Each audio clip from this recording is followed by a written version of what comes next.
And we're live.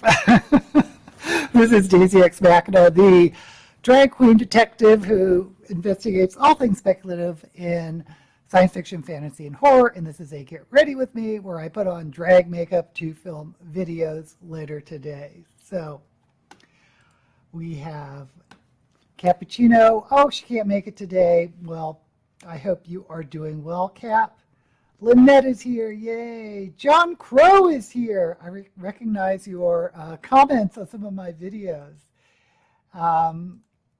Lynette, John, and Lori is here, yay. Okay, so how was everyone's reading? Okay, real quick, how's my volume? Because I was playing around with some volume settings. Hopefully you can hear me this week. I can't speak, but hopefully you can hear me. And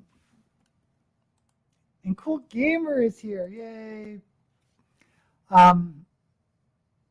So yeah, let me know about the sound. Anyway, my reading, I finished the Brandon Sanderson third secret book. Honestly, like the first maybe halfway, I was kind of, so what? The voice was, it has a very talky writing voice, like it's kind of first person, but it's third person. Like the first person narrator is someone that's not involved with the story, so it's like a Lemony Snicket situation. And he did that before in the first secret book, and this one I was kind of I don't think he does it that great, but it's like an experiment in his writing style. But the last half of the book, once the plot started being more evident and picking up, I enjoyed it a lot more. Oh good, coming in clear. Jackie is here. Jackie is my sister. Hey Jackie, glad you're popping in. And then I picked up as you know, I've been rereading all the Heinlein juveniles, and it's been like a multi-year project. But I haven't been reading them all at once, but been like one every couple months. But I'm getting close to the end, and I've been putting it off. I finally read the very first juvenile, Rocket Ship Galileo. And it could be his first novel. I have to look that up. But it's one of his very, very early things in the late 40s, right after World War II. And when he started the juveniles, it's evident that he wants to teach physics to people, and engineering and all that type of thing. So there's a lot of detail that I don't really care about, and that's kind of dated. And this is before Sputnik. This is before the first men on the moon. So he gets some things wrong, like the acceleration of a rocket he felt would give artificial gravity until they shut off the propulsion. And he also thought that deep space wasn't cold. He goes, oh, it's a myth that deep space is cold. It's neither hot nor cold, which is wrong. But it was interesting. And he does this for a lot of his juveniles. There's a type of Japanese writing or Asian writing called writing without conflict, where you have like the story doesn't start with some problem that gets resolved by the end. It's just sort of, I should look up the name of this. It has this weird name. But anyway, it's like a story twist. And that's how Heinlein writes some of these juveniles, where it's like there's a story going on and then twist. And I'm going to spoil this for you because I don't recommend Rocket Ship Galileo. I don't think anyone's going to read it from this live stream. But the twist in Rocket Ship Galileo is these three boys and their uncle build a spaceship in their backyard. The uncle is a nuclear engineer, so somehow they finesse getting a nuclear drive or rocket propulsion on this ship. And the twist is, once they get to the moon, our Nazis are Nazis are on the moon and have this secret base, and they're going to build atomic weapons to shoot off on the cities of the world. So they have to stop that plot. So keep in mind, by the way, this is like, what, a couple years after World War II. So it was interesting. Don't recommend it, but it's interesting. Okay, Lynette has finished Iron, Fire, and Ice, the real history that inspired Game of Thrones. 5 out of 5. Ooh, I like that. Okay, interesting. Like the chapter that compared Tywin to Edward Longshanks. John Crow finished, nearly finished, Ancient Light. Why is that so familiar? Who's the author? Halfway through, Earth Abides. Lex is here. Yay. Thanks for joining us, Lex. Love Earth Abides, one of my favorite sci-fi novels. This is my 3rd reading of it. Wow. Okay, well, I got to get started on some makeup. What did I do last week? Last week I did blue. Maybe I forgot what I did last week. Let me look it up.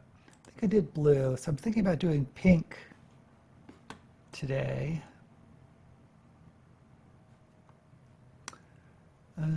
Oh no, I did pink last week. Oh dear. Okay, well, let's try to do a deep purple.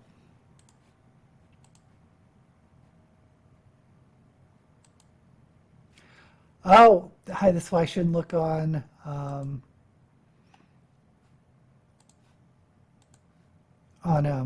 Instagram. The guy whose wigs I like has a new one out. It looks really cool. $164 plus shipping. And it's a hard front. And it's pink. Oh, I like this wig. Pink roots with burgundy.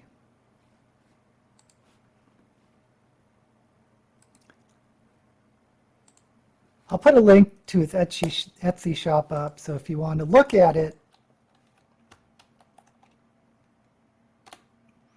if it's still available at the end of this live stream, maybe I'll get it. I don't know.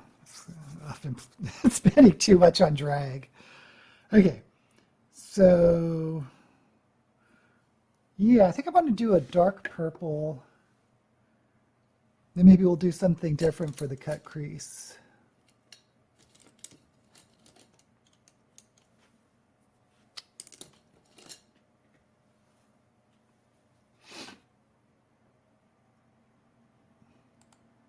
Mary Gentle.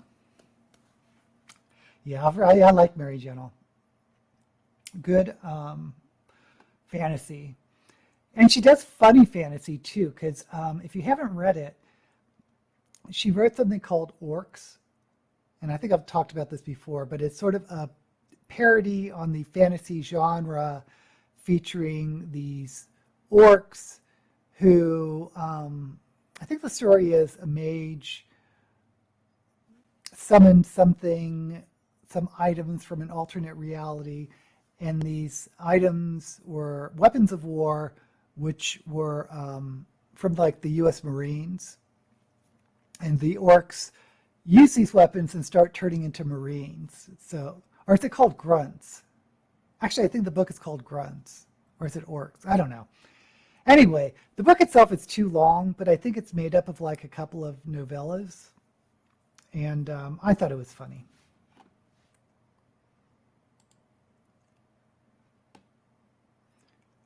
Yeah, Lori's not the big reader of sci-fi fantasy, but we can get her to read some once in a while. Just finished West with Giraffes to cover a library thing challenge to read a historical novel set in a time period you don't usually read.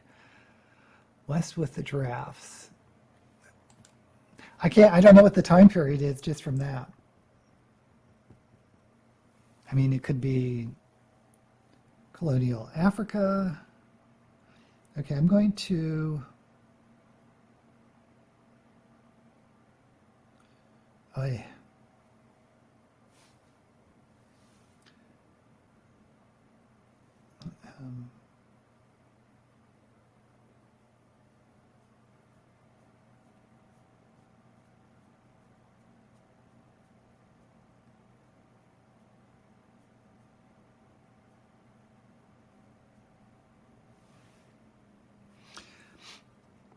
I'm going to try to do something other than, because I blend purples with pinks a lot, so I'm going to try to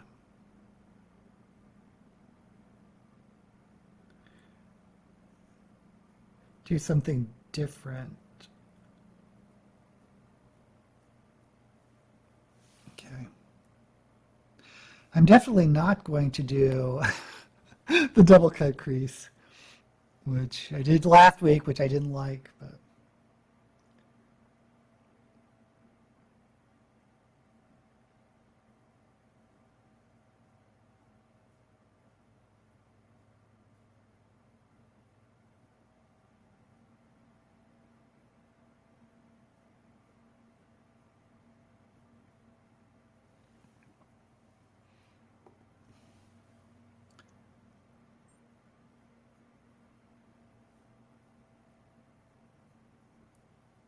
Oh, this week I'm going to, or after this, I'm going to record the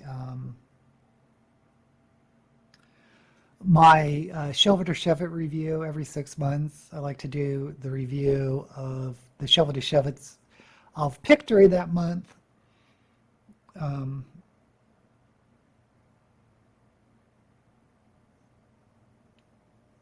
But this week I posted the Hugo Award nominees mostly because it was sort of topical, not topical, but it was, the awards were just released the week before, so I thought I shouldn't hold on to this.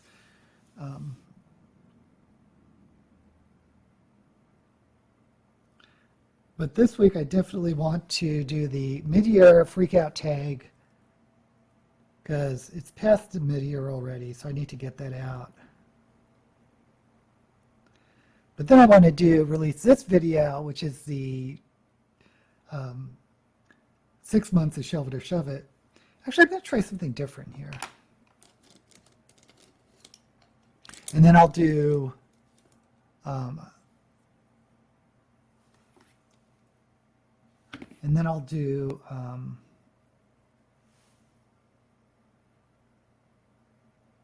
sorry, trying to do two things at once, which I'm not good at.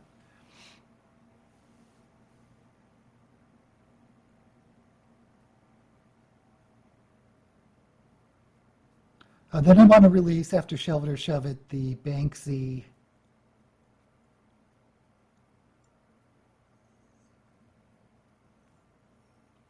video, which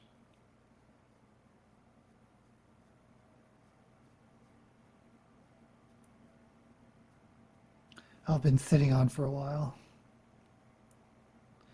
God, I feel like I'm losing my voice today. It was a great time to do a video.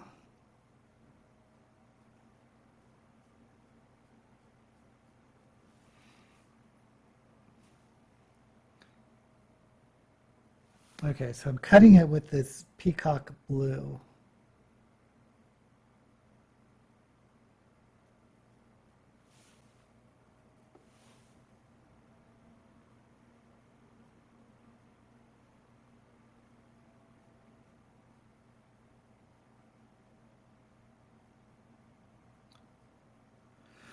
Oh, and I didn't record Shelve It or Shove It last week, so I have to do that this week.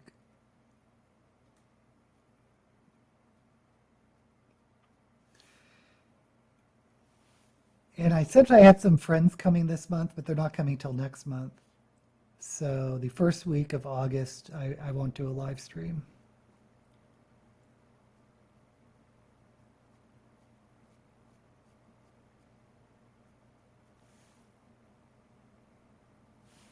Okay.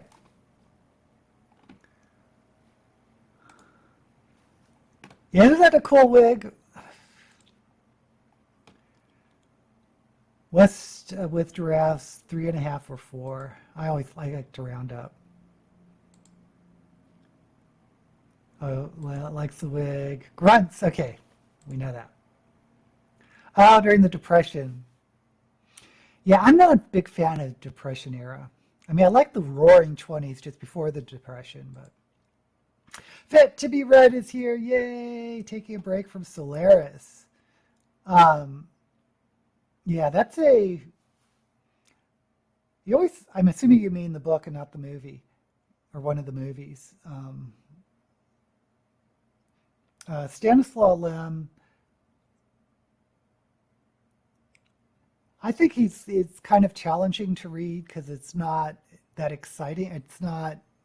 It doesn't draw me in like some writers, but it's hard to tell with novels that are translated because you don't know if it's the writing or the translation.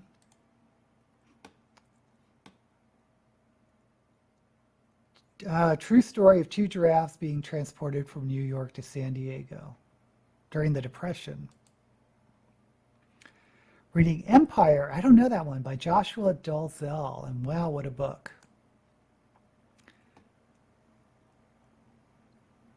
Thank you, Jackie. Tate is my nephew. We're talking about Rocket Ship Galileo, the first book in the Heinlein trilogy. I don't suggest that one. If you're going to read a Heinlein juvenile, Citizen of the Galaxy, Tunnel in the Sky, Podcane of Mars, there's some good ones out there.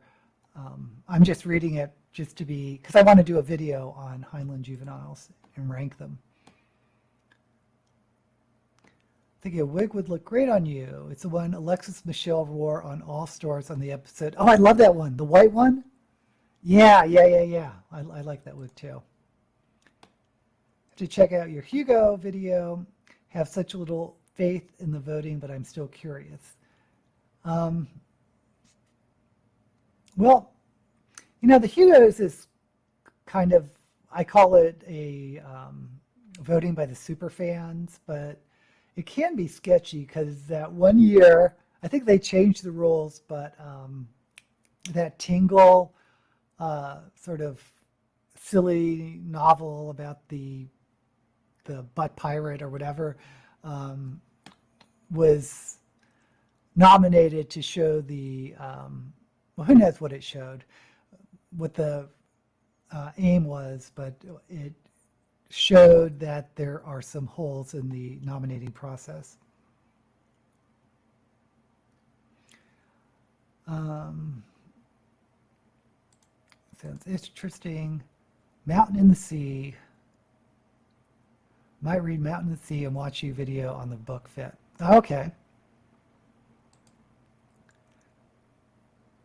See you liking Mountain in the Sea. You will be reading the second Bangs book. I know it has Sherlock Holmes in it. Oh, yay! Lynette is spinning for her TBR. Once Upon a Wardrobe. Is that about Narnia?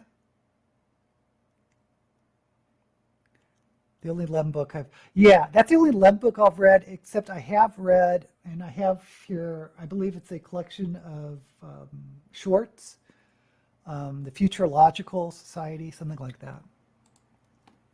Pronounced D-L, okay. We're talking about Joshua D.L. Really like Solaris, rereading it. I've read a bit of Lem. He is truly versatile and fantastic author. Once Upon Narnia. It's about a sick little boy who asks if Narnia was real. I love that. Love that. His sister contacts C.S. Lewis to ask him about Narnia. It's a small number of people voting, and I'd be curious if half of the voters are tour staff members who are told to buy memberships. I think that's true. I think a lot of the nominees are tour. Okay, I did too much blue. I should have done a smaller stripe of blue. So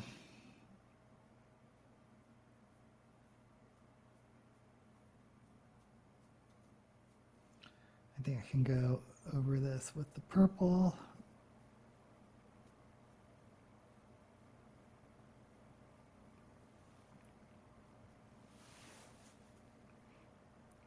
Yeah, my Heinlein video did really well, and I mean, obviously I don't want this to be a Heinlein channel, but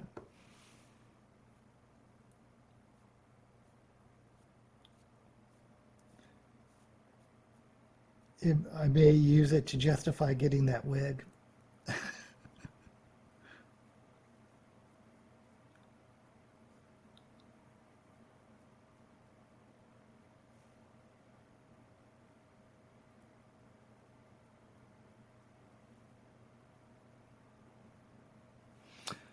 Yeah. Fit, are you enjoying All Stars? I kind of like All Stars. Not as much as I did last year because they changed the rules so that the later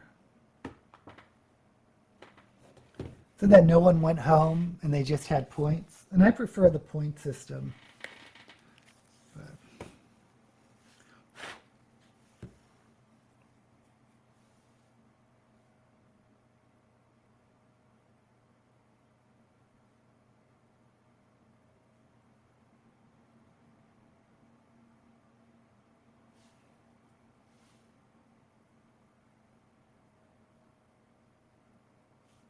Okay, it's not the brush I should have should have used.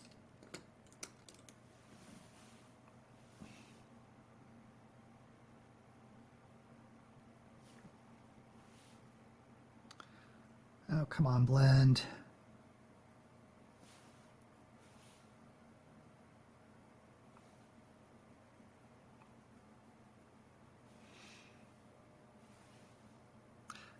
Oh, and if you're still there, one of the reasons why I want to read The Three Body Problem is it's going to be a Netflix movie next year, which looks pretty cool.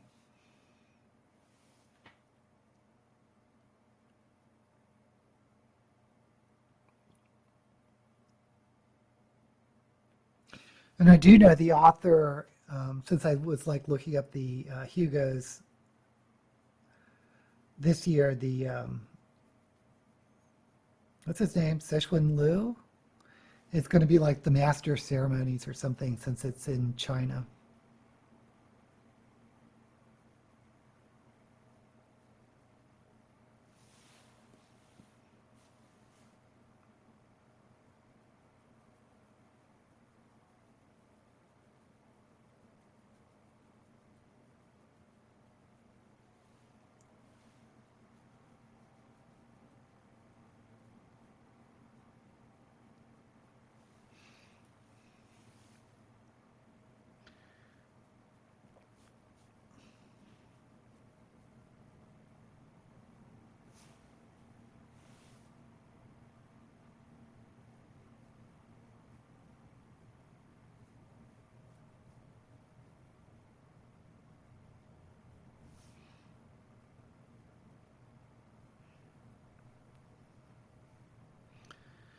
Okay, I removed all my white.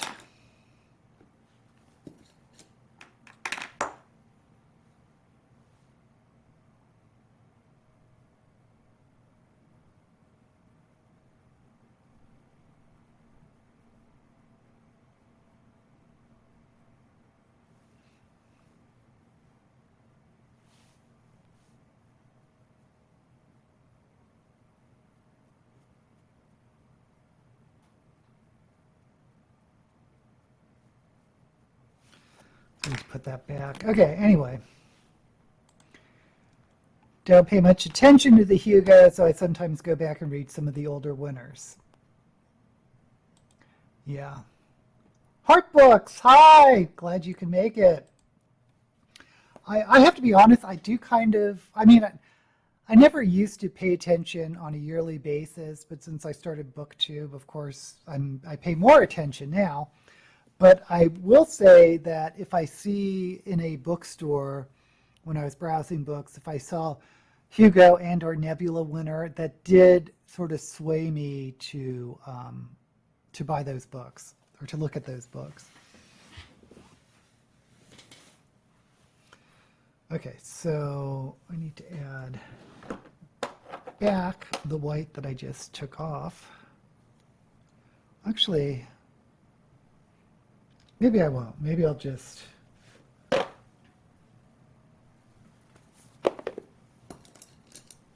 use some powder. Because on screen it looks Looks all right.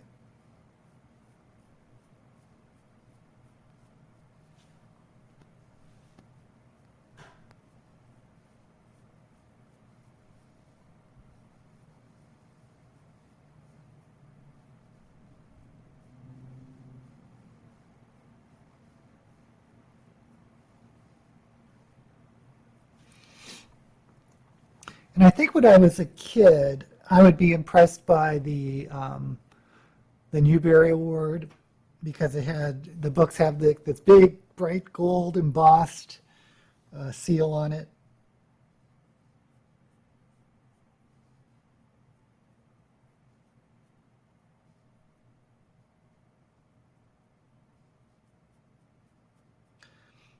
But of course, the nebulas are voted on by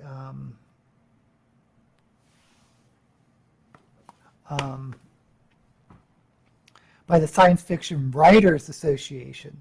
So it's like other writers are voting for the winners, which I think is a little bit different than, well, it's a lot different than the Hugos.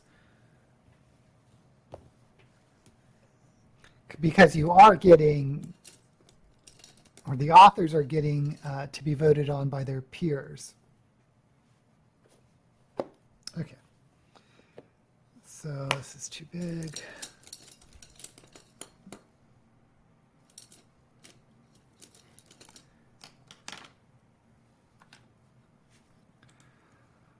I think books that recommended to me via a few sites end up suiting me more than the award winners. Yeah, I can hear that. Audible and Scribd recommendations are often good choices.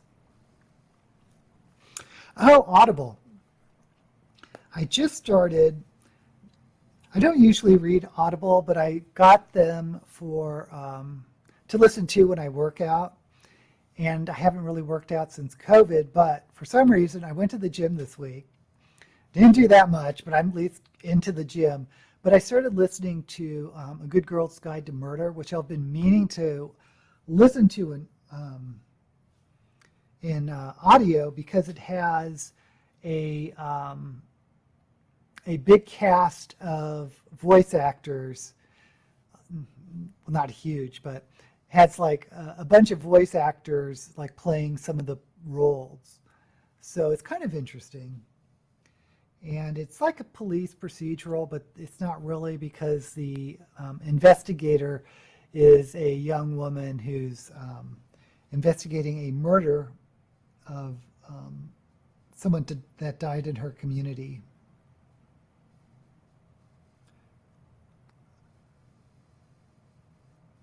So I guess it's a mystery thriller, which really isn't my type of genre. But like I said, I'm reading it, or I'm listening to it because of the how they did the audio performances.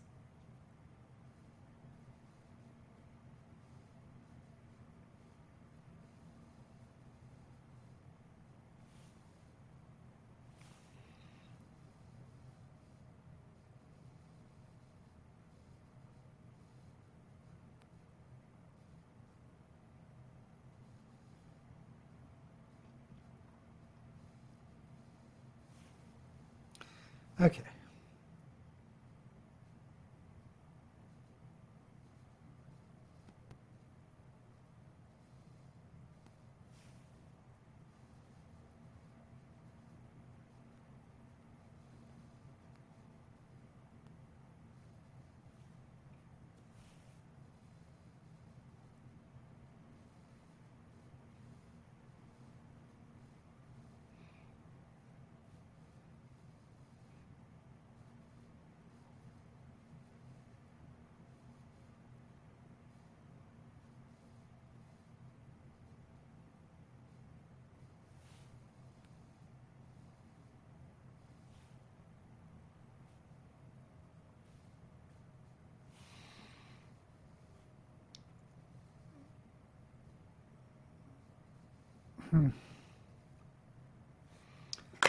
Okay.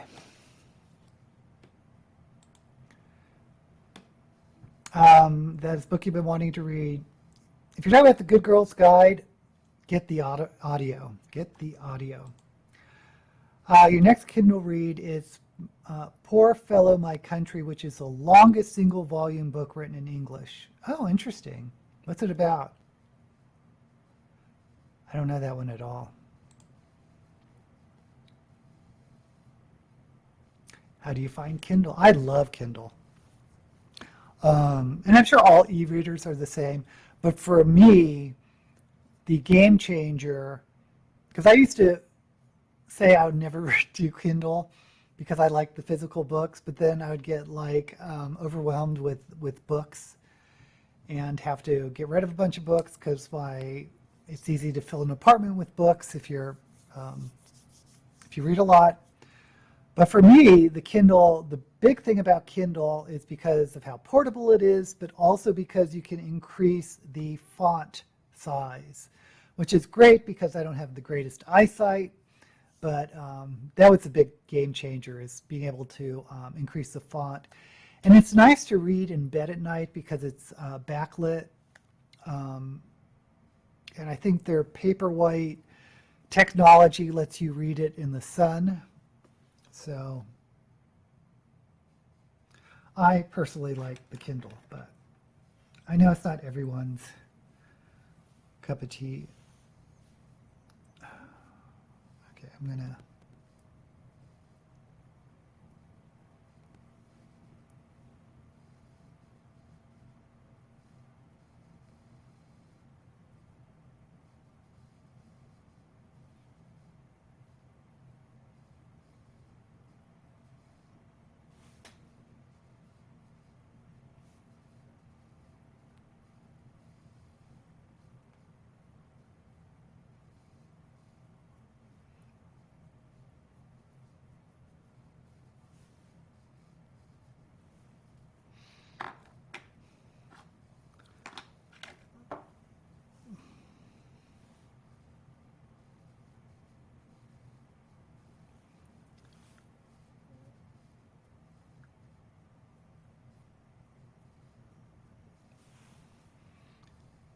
Okay, I think it's the outside done.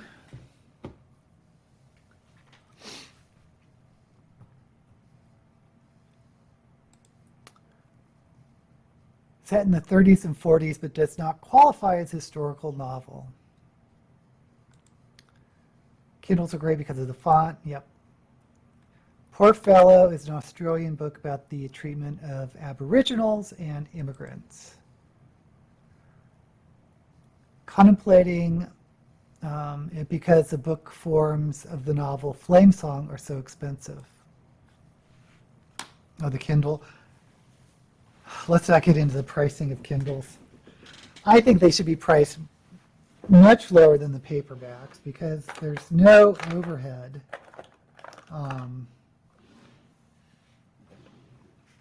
You just basically upload a PDF. So there was, I think, Cappuccino or somebody recommended a video of some YouTuber did a deep dive into why the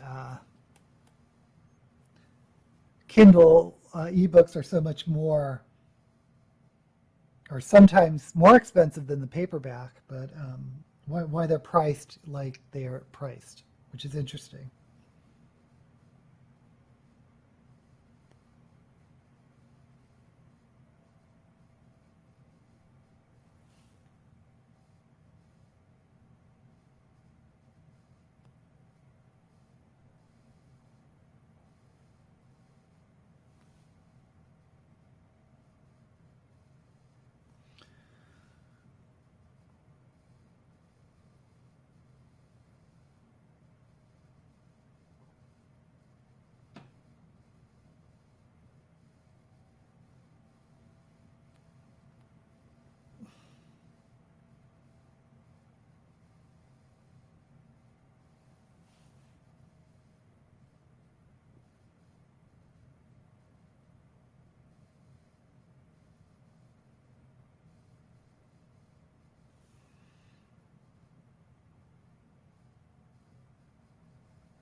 Okay, so how far do I want to go?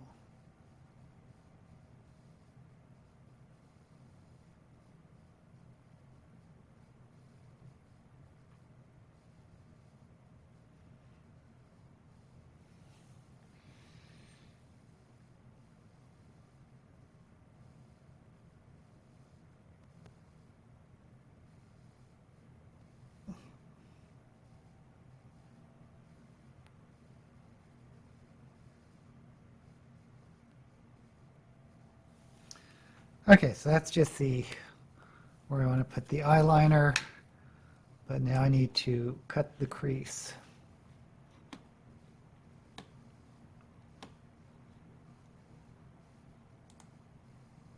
Oh yes, Lynette recommended it. Yes, I did watch it. Far more complicated than loading a PDF. Loading a PDF. Sandra is here, yay, thank you. A lot of it is down to publishers. Yeah, and she also went over something about how Kindle used to price, because I remember this. I remember when Kindle books were a lot cheaper than they are now. But when Kindle could price them, and but they were slapped with some anti-competitive lawsuit. So you should read the video, watch the video, because I'm sure I'm misremembering some things. But I know for indie publishers, there are some formatting things you have to do to upload an ebook, but it's not just uploading a PDF, but it's not that difficult, because I contemplated doing some of my short stories I wrote for my game Listernia to publish it, and it didn't seem that complicated to format a book for uploading to ebook. Okay, so let me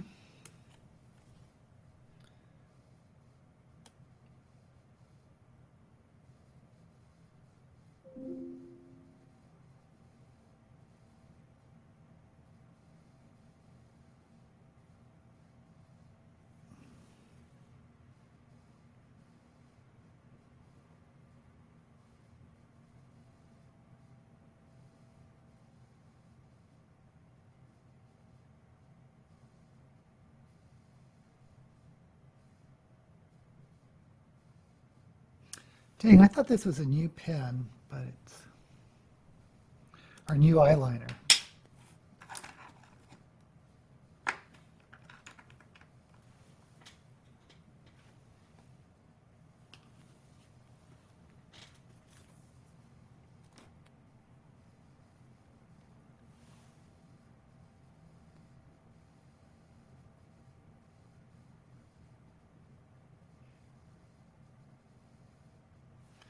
Okay.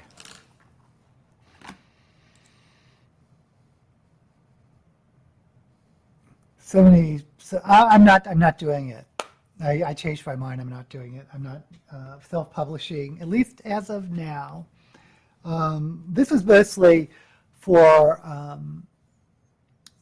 my players of my game, or the game that I created, Listernia. So it wasn't really necessarily for other people, but yeah, I would want to get an editor. My creative writing now is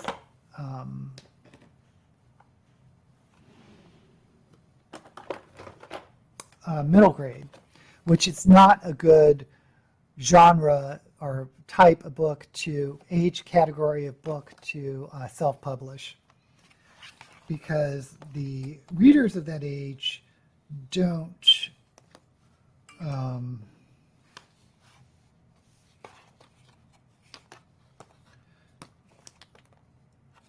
normally purchase ebooks or purchases books online.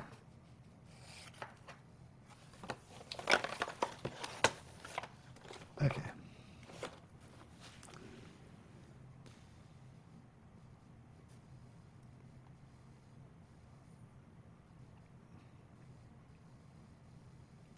I was just going to do silver. Should I do something?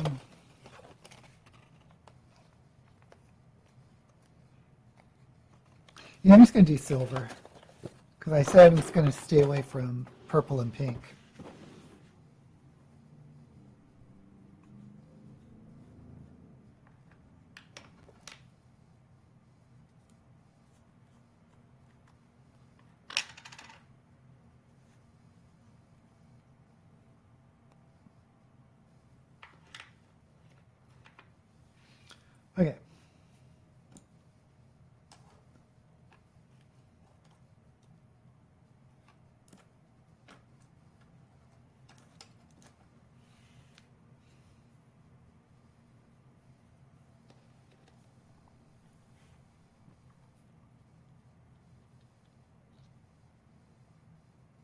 Yeah,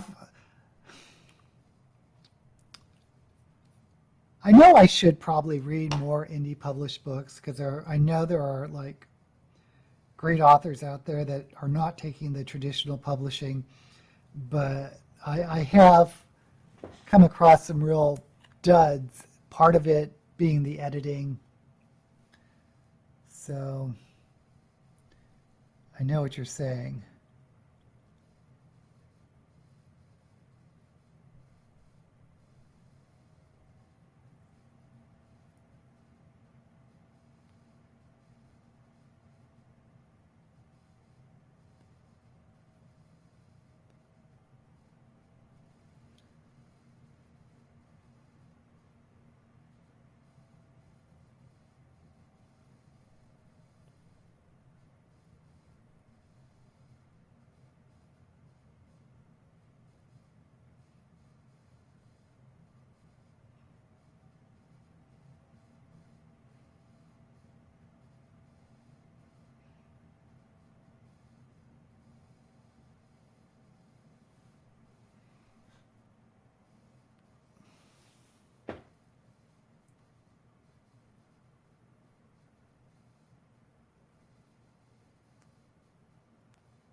Okie doke.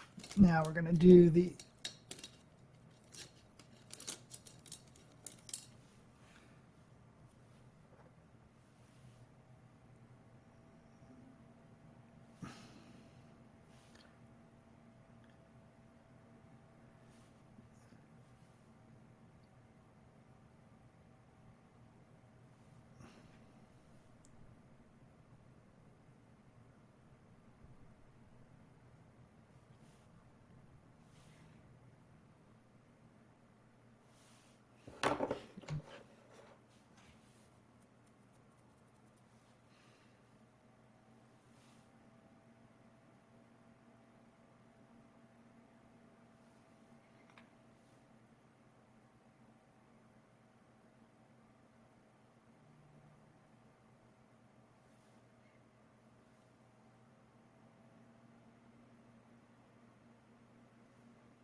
okay, so that is the cut crease.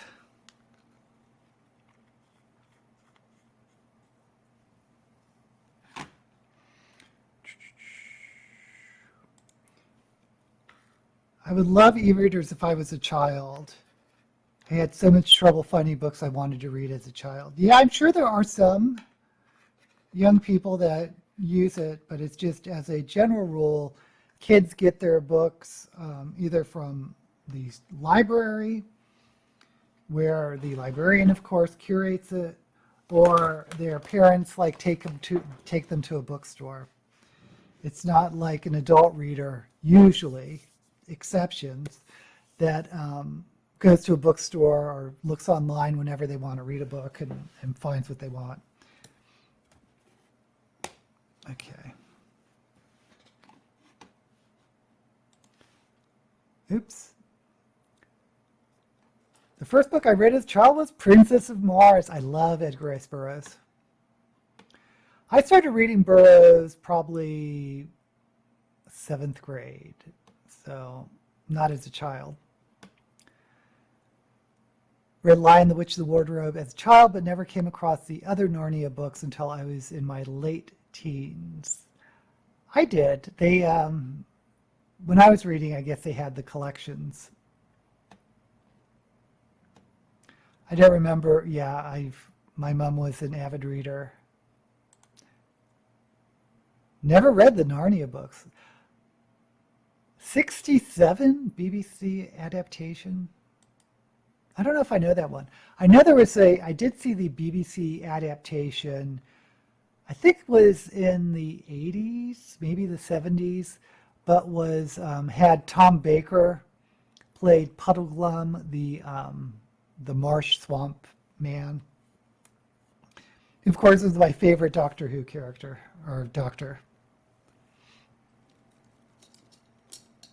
Okay, let's see.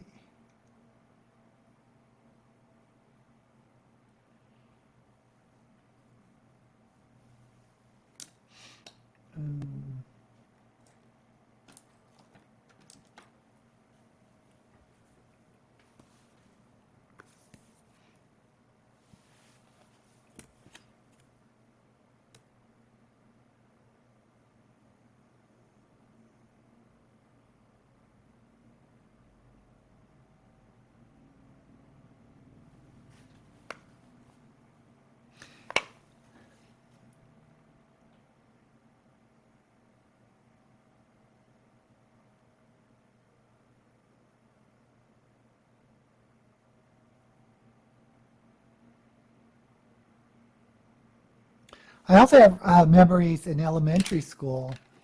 I guess the high school drama people put on a play of The Lion, the Witch, and the Wardrobe.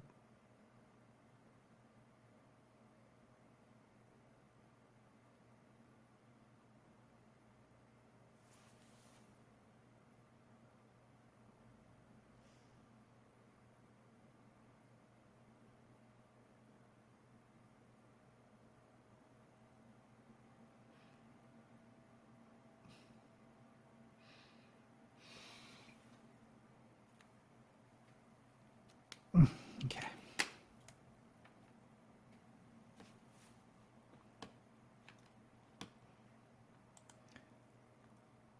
You did watch the 80s one. I mean, it was a very BBC production, very dry compared to the movie, but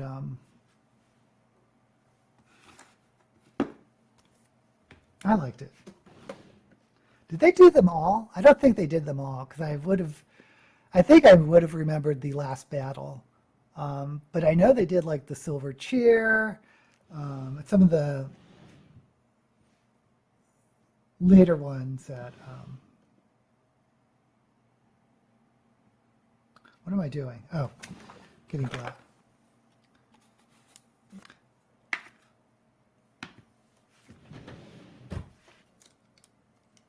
Okay.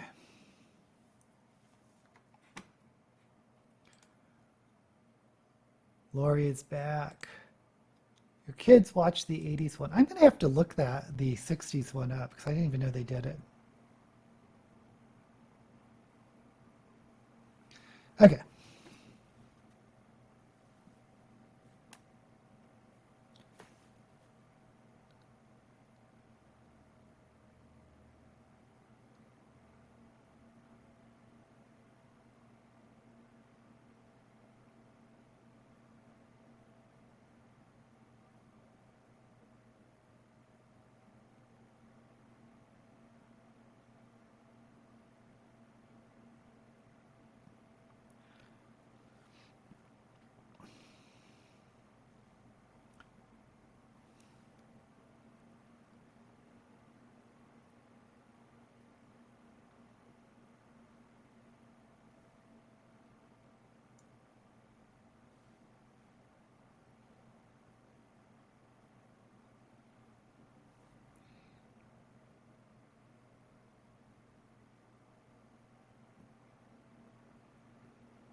Well, I don't think I finished my thought when I was talking about what I'm reading.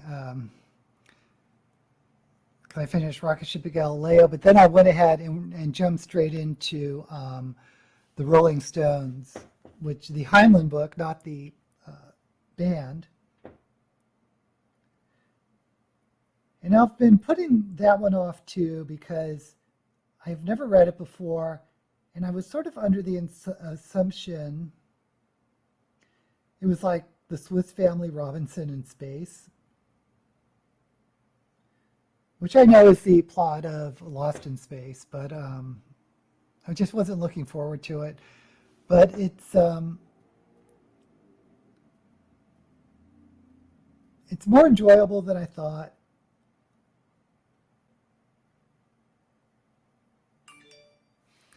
But it's one of those like families where everyone's a genius.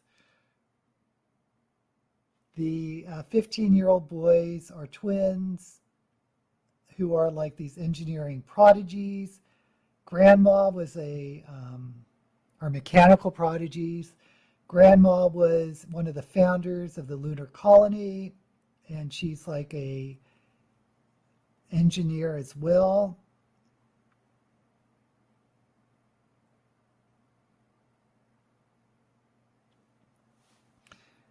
As is the father, who's also a writer of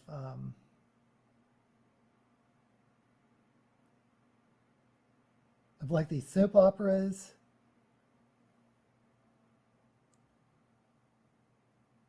Oh, and the mother is a medical doctor.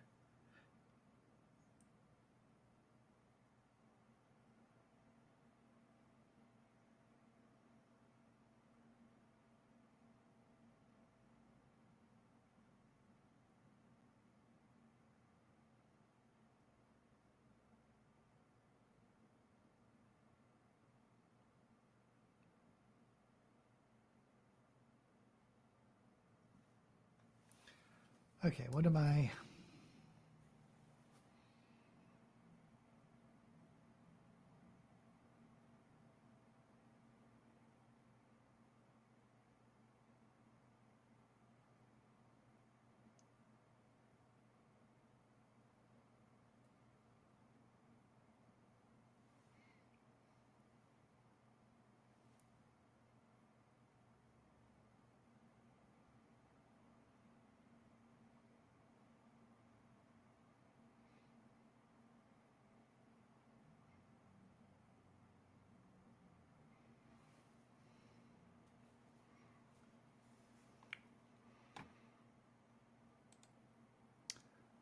Favorite childhood books were Lion the Witch, Wizard of Oz, Blue Elephant. I've heard you talk about Blue Elephant. I haven't read it because it's a rare book that no one else seems to have read. Gigi's Family sounds awful. I prefer imperfect characters. Well, what's interesting about this one is if you read a lot of Heinlein, you know that there's always this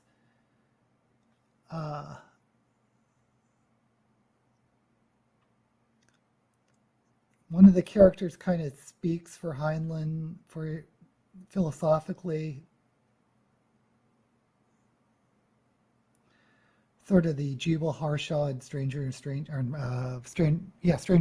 Land type character, sort of the wise old mentor. Well, in this book, The Rolling Stones, it seems to be the grandmother that is filling that role.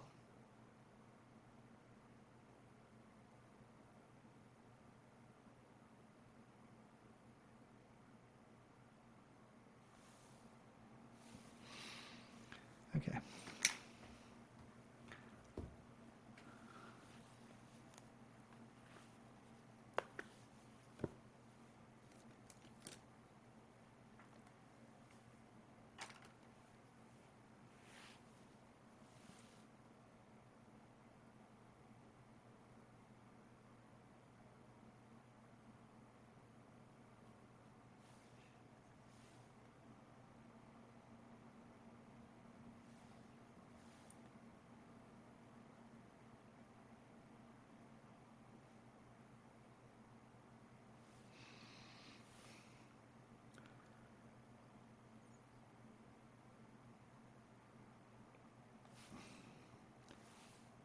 think the eyes are almost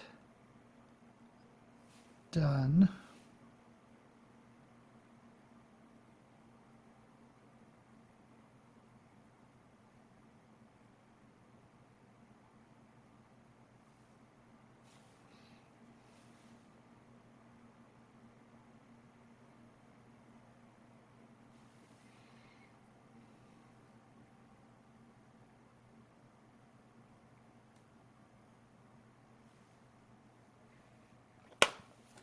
I don't feel like futzing around with it that much more.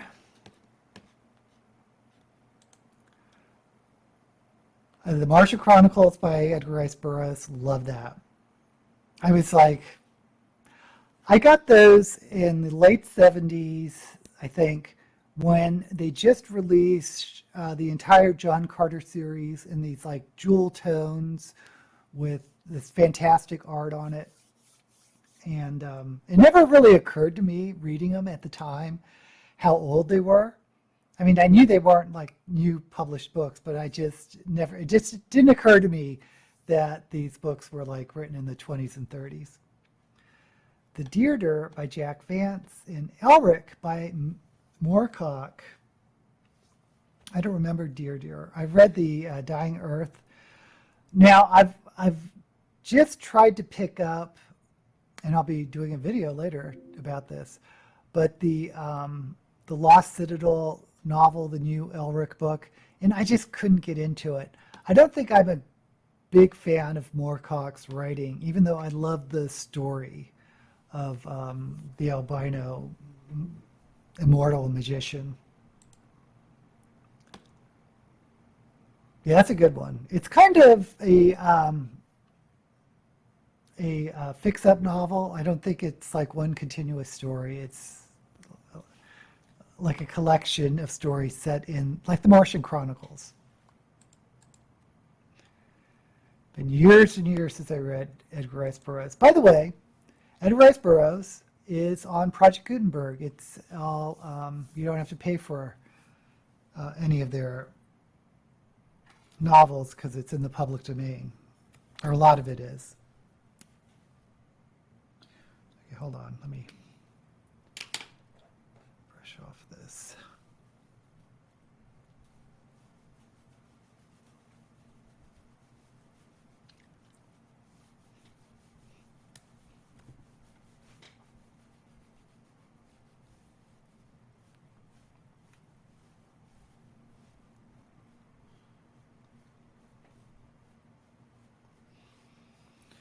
How did I get all this white here?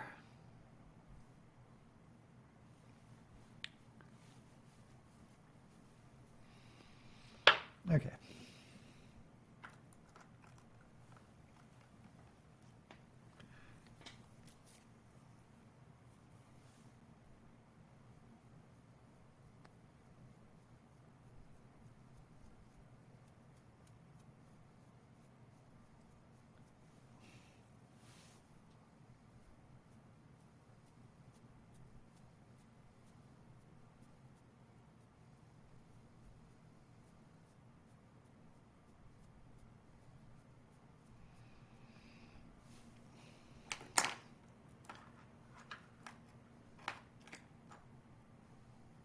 Okay.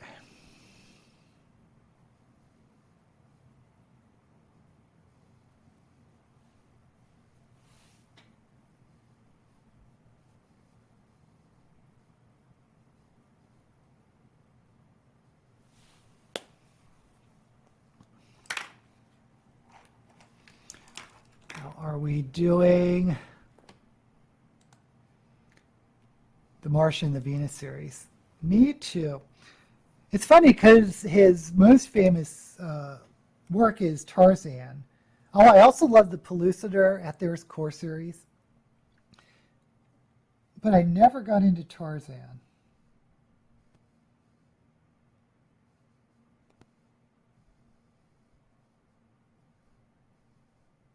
Except for Tarzan at the Earth's Core, where there's a crossover between Tarzan and Pellucidar.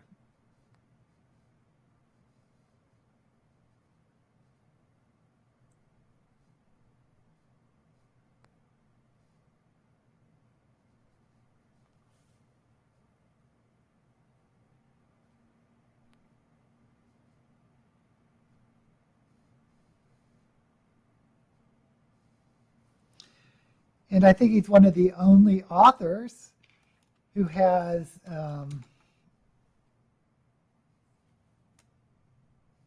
a town named after them. Tarzana, California. If you don't know, it's not really a city or a big town. It's part of Los Angeles, but it's its own incorporated city called Tarzana, California, in LA.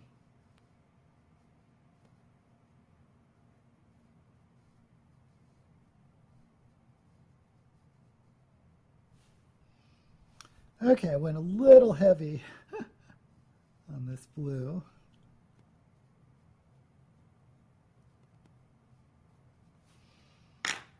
Hopefully I can marry it with this purple.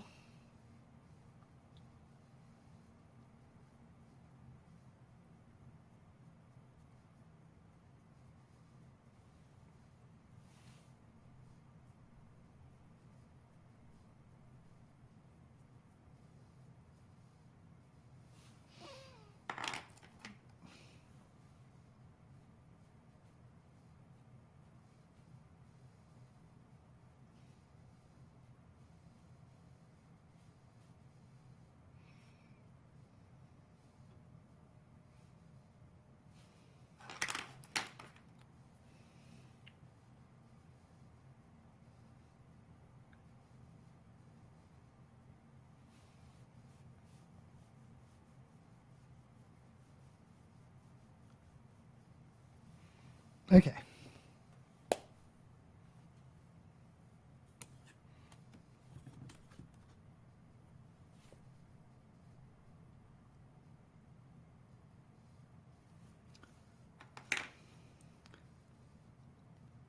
I feel like I didn't go heavy enough on the black.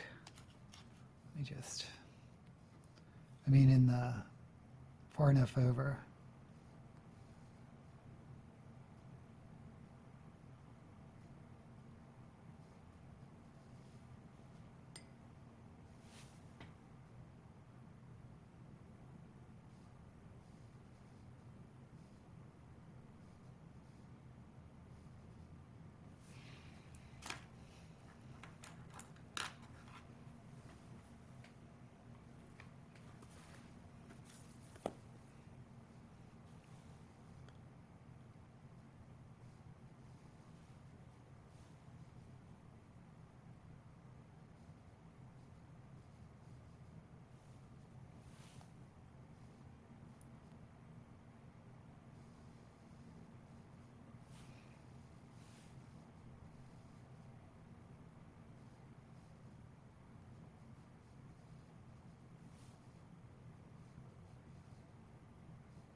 In fact, I'm going to introduce a little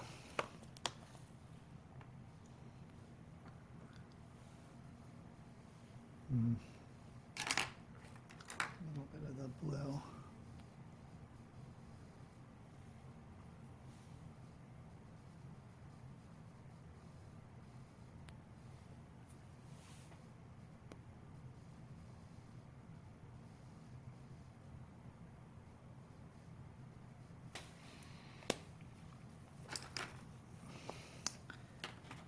And I will smoke out. I don't know why I keep telling you guys what I'm doing.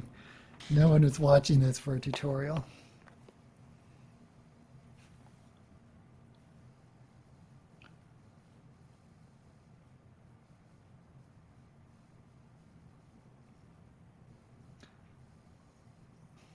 Oh, if you guys remember Wilma Fingerdew, it's another YouTuber, only she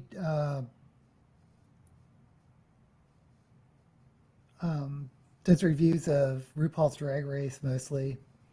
But I've been on her channel, and sometimes she'll pop herself in here. But she's been going through a lot of health issues, which I had no idea about. But she it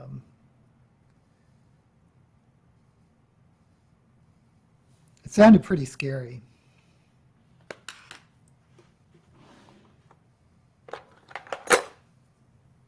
But it sounds like she's got her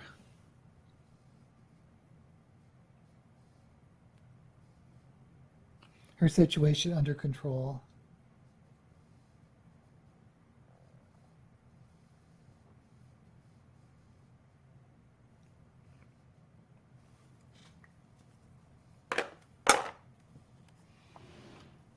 Okay.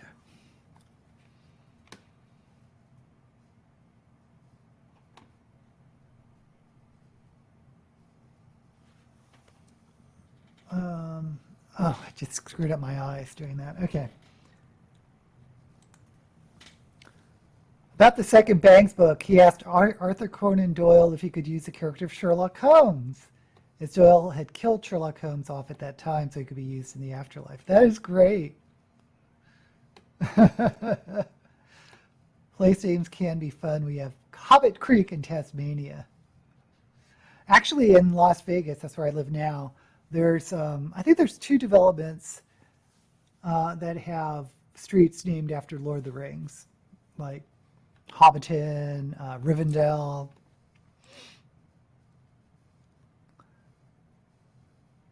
Small hamlet named nowhere else in a lake nameless.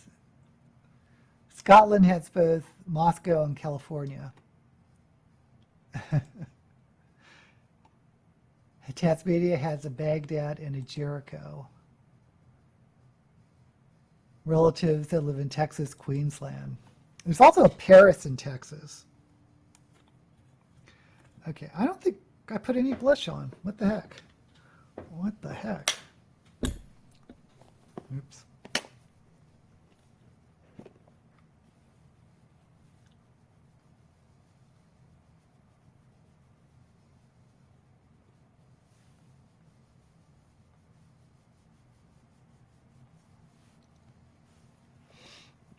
Okay. So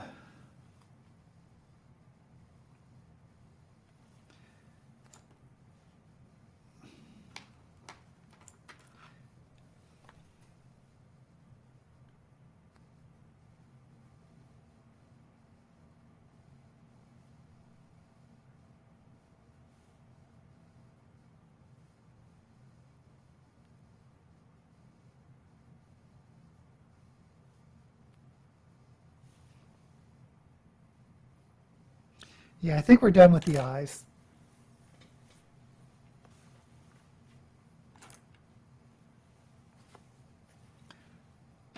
Now my least favorite part, the lips.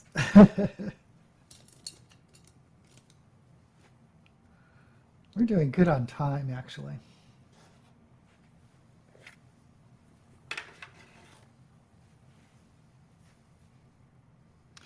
Yeah, I think Tarzana, California was where Edgar Rice Burroughs had some type of ranch or something. So he was like major property owner, and then they incorporated. So I think that's how that one happened.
Okay.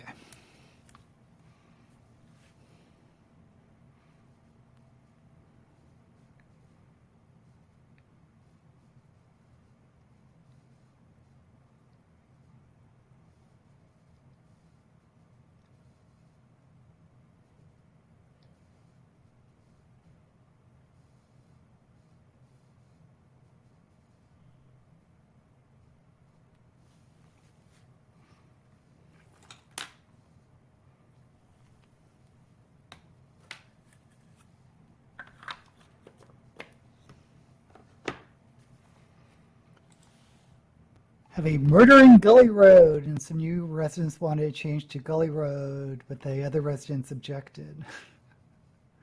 It's a pity that the Disney movie was so far from the novels, like the airships. Murdering Gully Road.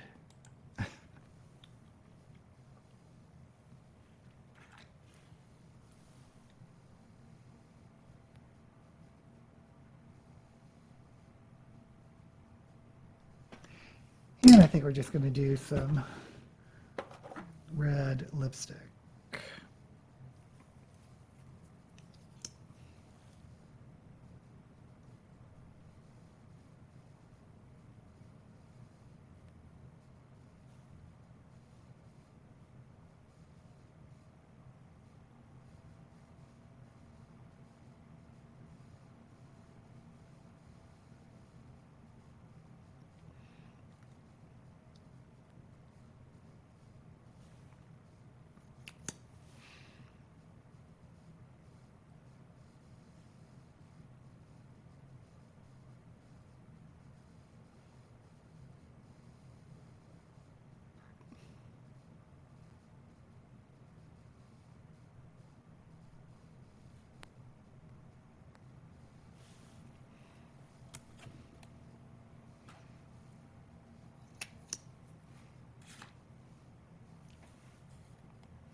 Oh, John Crow has to leave. Okay, see you. Thank you for stopping by, John.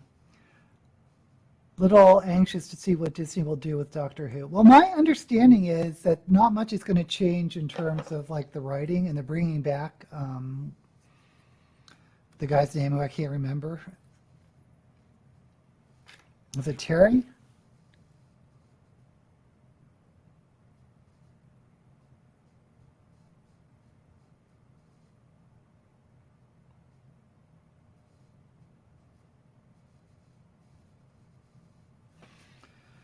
So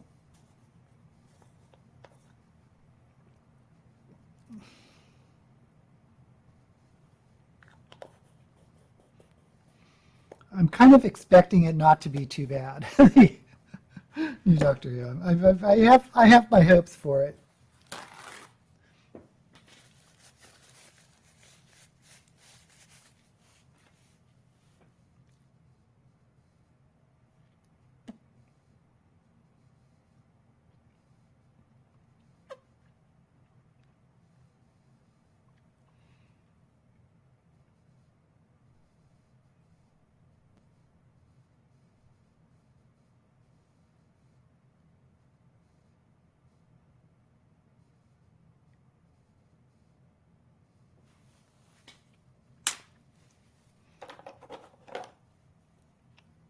And I'm excited to see Jinx Monsoon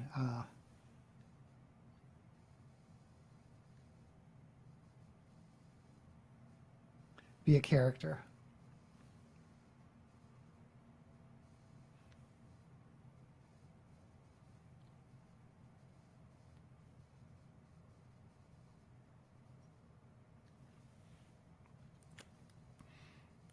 Although I thought it was, I thought it'd be cool if she could have been a villain. I mean, a companion.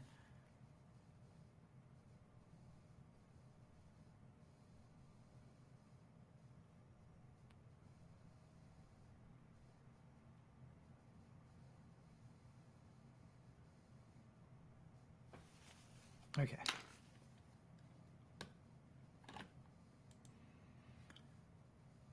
Can be as bad as Chibnall.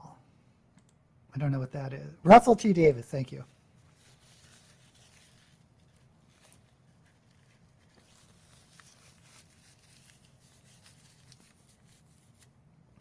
And I'm really excited to see I know that he's not really returning as a doctor, more as a special guest, but David Tennant and Catherine Tate as Donna Noble, who I always thought would have been such a great female doctor, but anyway.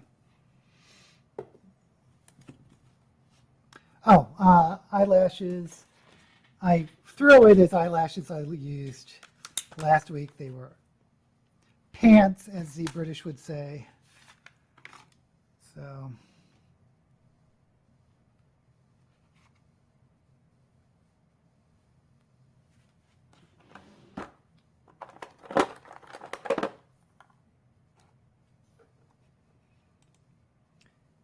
His tenure was great. I am glad he's coming back. It was the companions who were in Jodie Whittaker's stories. Yeah, I was never into the companions, but also I don't think the writing was that hot.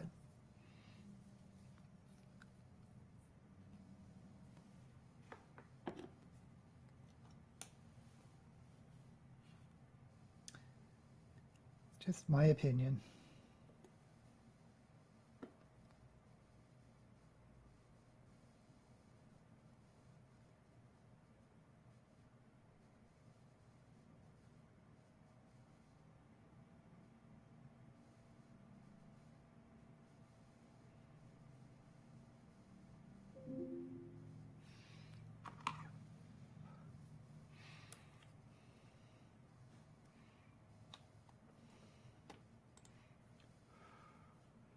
Some of the storylines were dire.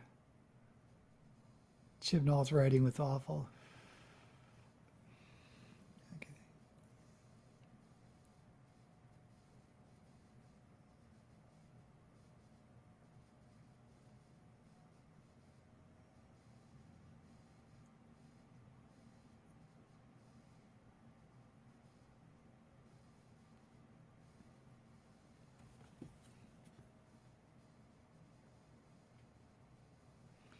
So was Chibnall with the writer, director, creator of the Whittaker timeline or run? See, I kind of want to cover, now that I'm not, even though I'm doing books all the time, I kind of wanted to do more than just books on this channel. So one of the things I wanted to do was cover the Doctor Who. New Doctor Who release.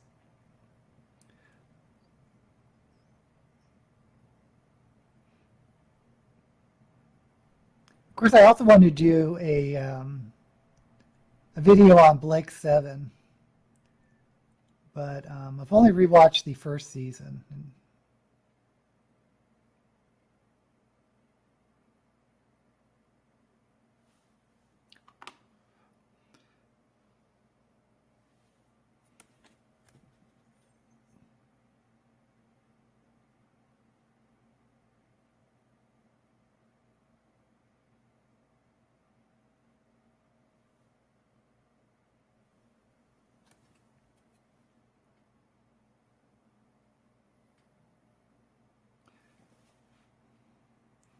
Okay, I think the makeup is done.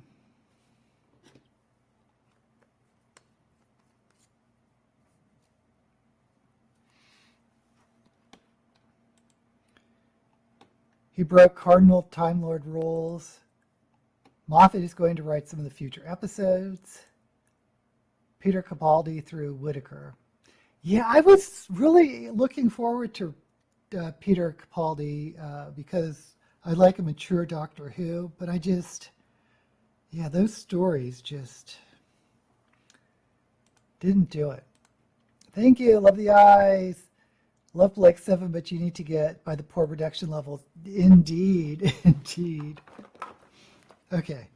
Am I ready for the wig? Well, let's put on some jewelry. Oh, I got this new necklace just because I changed my name to Daisy.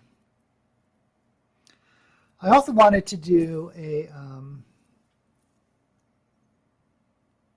video on Sapphire and Steel because I know hardly anyone knows about that series. But it has I forget the guy's name, but Joanna Lumley from Absolutely Fabulous was one of the characters. Okay. And since we're doing Daisy themes,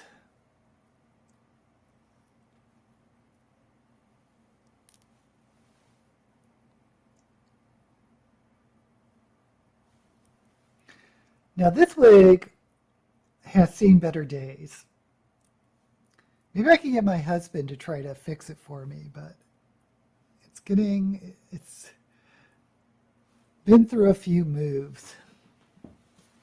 But I do like it a lot. It's a little scraggly on the bottom. Needs to be reset. Anyway.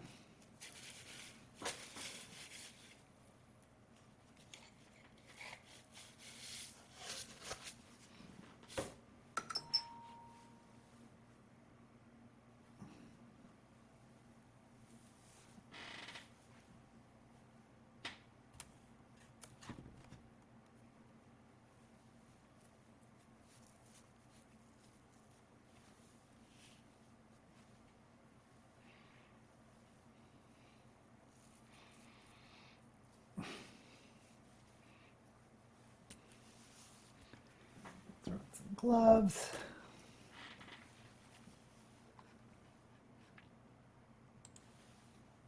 Seductress.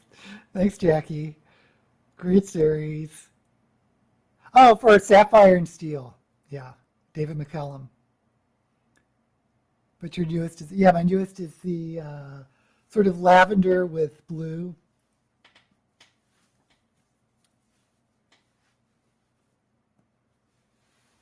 Should actually be good with this look. I try to change up my wig so on Instagram I don't have the same wig all the time.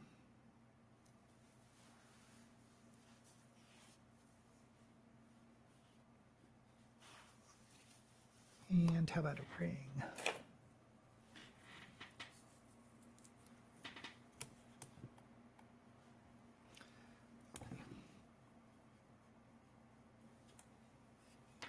Okay, so this microphone is in the way.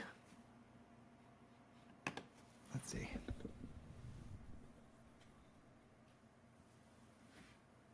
Hopefully you can still hear me, but this is the final look.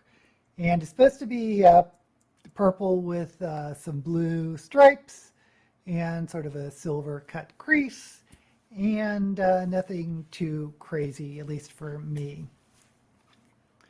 Okay, guys, thank you so much for coming here and watching me today. I will be filming Shelve It or Shove It in for August. Geez, a month, the year is going by, and I'm going to do a review of the 6 books I've read from January through June in Shelve It or Shove It. So I hope to see you next week. I'll be here. And as always, may all the books you read be blessed.